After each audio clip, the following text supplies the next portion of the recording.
Thorndike psychologist बिल्ली पर किए हुए एक्सपेरिमेंट के बारे में तो आपने सुना ही होगा दोस्तों, जिसमें वो बिल्ली को एक बॉक्स के अंदर रखते हैं और उस बॉक्स में एक लीवर लगा होता है। जब भी उस लीवर को दबाया जाता है तो बॉक्स का दरवाजा ऑटोमेटिकली खुल जाता है और बिल्ली अपने खाने को पा लेती है। तो इस एक्सपेरिमेंट में देखा गया है कि जब बिल्ली बार बार ट्राई करती रहती है तो कुछ टाइम के बाद ही वो उस लीवर को दबा पाती है। लेकिन जब इस एक्सपेरिमेंट को 10 बार, 20 बार, 50 बार किया गया तो वहां पर एक चीज नोटिस की गई कि बिल्ली के ट्रायल एंड एरर करने के मेथड को वो धीरे धीरे कम करती जा रही थी। मतलब कहने का यह है कि स्टार्टिंग में जब बिल्ली को रखा गया तो वो उस लीवर को कम से कम 1 या 2 मिनट के अंदर दबा रही थी, लेकिन बार बार उस लीवर को दबाती चली गई, उसका लीवर पे दबाने का जो टाइम था वो दोस्तों धीरे धीरे रिड्यूस होता चला गया। इस एक्सपेरिमेंट का जो टाइम एवरेज निकल कर आया दोस्तों वो 1.5 से लेकर 6 सेकंड तक पहुंच गया था। कहने का मतलब यह है दोस्तों कि अगर आप किसी हैबिट को बार बार प्रैक्टिस करते हैं तो आपको उसके बारे में सोचने की जरूरत नहीं पड़ती, ऑटोमेटिकली आप उस हैबिट को कर देते हैं और आपको पता नहीं चलता। इसका कारण एक ही है, वो धीरे धीरे हम इस वीडियो में पूरी तरह से अंडरस्टैंड करेंगे।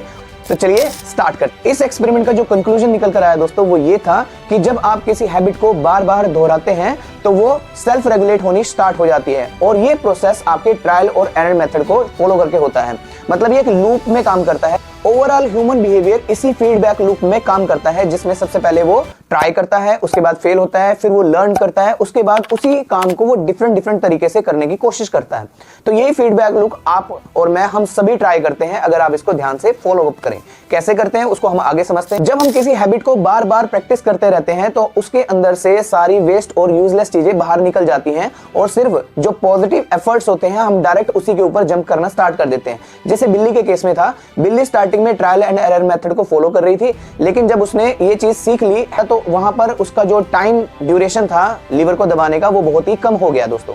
और जैसे ही आप कोई हैबिट को डेवलप कर लेते हैं फिर उसके बाद इन फ्यूचर अगर आपके सामने ऐसी कोई सिचुएशन आती है या ऐसी कोई प्रॉब्लम आपको फेस करनी पड़ती है तो वहां पर आपकी ये हैबिट काम आ जाती है। फिर आप डायरेक्टली सॉल्यूशन की तरफ देखते हैं, ना कि उसको ट्रायल एंड एरर मेथड के थ्रू उसको सॉल्व करने की कोशिश करते हैं। फिर इसका मतलब ये है कि आपका जो कॉन्शियस ब्रेन है वो आपकी सभी आदतों को डायरेक्टली ट्रांसफर कर देता है अनकॉन्शियस माइंड को, जिसमें आपके सेल्फ रेगुलेशन के थ्रू आपकी प्रॉब्लम ऑटोमेटिकली सॉल्व होनी स्टार्ट हो जाती है। जब आपकी कोई आदत अच्छी तरह से बन जाती है तो आपके फंडामेंटल एलिमेंट्स ऑटोमेटिकली बैलेंस होना स्टार्ट हो जाते हैं। तब आपका ब्रेन नई चुनौतियों और नए प्रॉब्लम्स को सॉल्व करने के लिए पूरी तरह से इंडिपेंडेंट हो जाता है, जिससे आप आने वाली प्रॉब्लम के ऊपर पूरी तरह से फोकस कर सकते हैं।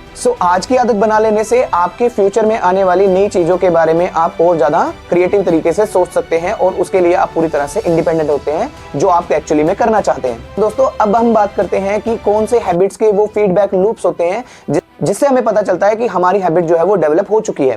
तो इसके 4 क्राइटेरिया ऑथर ने दिए हैं, जिसमें सबसे पहला है हमारे पास क्यू, जिसमें हम सिग्नल भी बोल सकते हो या आप इंडिकेशन भी बोल सकते हो। ये इंडिकेटर की तरह काम करता है, जिसमें आपको ये पता होता है कि आपकी जो हैबिट है वो इस तरह से स्टार्ट होती है।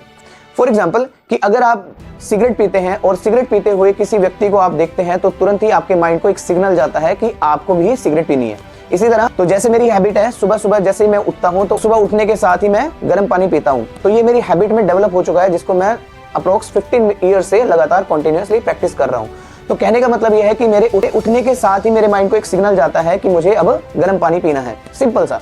इसी तरह कोई भी आप हैबिट को किसी को करते देखते हैं तो आपके माइंड में वो सिग्नल आता है, या आप अपने मोबाइल फोन में भी देख रहे होते हैं तब आपको भी अपनी हैबिट के बारे में एक इंडिकेशन आता है कि अब मुझे भी ये काम करना है। तो इस तरह से ये हैबिट का जो पहला क्यू है वो आपको पहले अच्छे से डीपली अंडरस्टैंड करना है कि मेरी आदत जो बन चुकी है डेली रूटीन में वो किस क्यू से स्टार्ट होती है, मतलब किस सिग्नल से स्टार्ट होती है।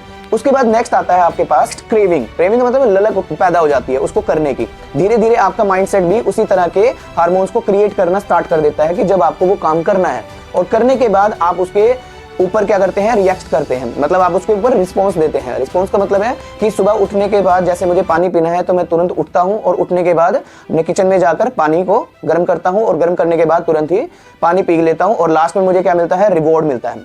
तो वो रिवॉर्ड कुछ भी हो सकता है, वो हेल्थ से रिलेटेड हो सकता है या मेरी जो रूटीन बनी हुई है उससे रिलेटेड हो सकता है।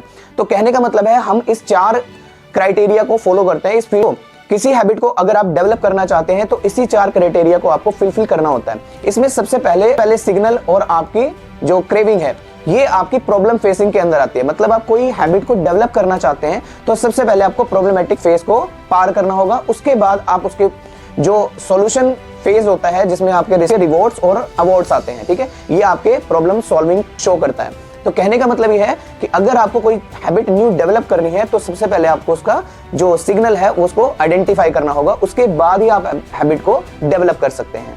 इस वीडियो का ओवरऑल कंक्लूजन ये है दोस्तों, पहला कंक्लूजन ये है दोस्तों कि अगर आप कोई चीजें बार बार प्रैक्टिस में लाते हैं तो अगर वो सेल्फ रेगुलेट होना स्टार्ट हो जाती है, इसका मतलब वो आपकी आदत बन चुकी है। दूसरा पॉइंट है दोस्तों, जिसमें आपकी हैबिट्स का मेन मोटिव होता है कम से कम एफर्ट और एनर्जी में आपकी अपनी प्रॉब्लम को सॉर्ट आउट करना। तीसरा पॉइंट, फीडबैक लूप्स, यानी कि जो 4 क्राइटेरिया मैंने आपको बताए हैं, उन क्राइटेरिया के अंदर आपकी कोई भी हैबिट को आप रखकर चेक कर सकते हो कि मेरी हैबिट डेली रूटीन में बन चुकी है या नहीं बन चुकी है। ये था चैप्टर नंबर 3 का कंक्लूजन दोस्तों, एटॉमिक हैबिट का। अगर आप अपनी हैबिट को एक बिल्कुल बेहतरीन तरीके से बदलने की कोशिश कर रहे हैं, जिसमें हम 4 क्राइटेरिया को फॉलो करेंगे, वो चैप्टर नंबर 4 में रहेगा, तो आप ये वीडियो दोस्तों देख सकते हैं। और हाँ, मैं आपको यही मिलूंगा। Till then, have a nice day. Thanks for watching this video.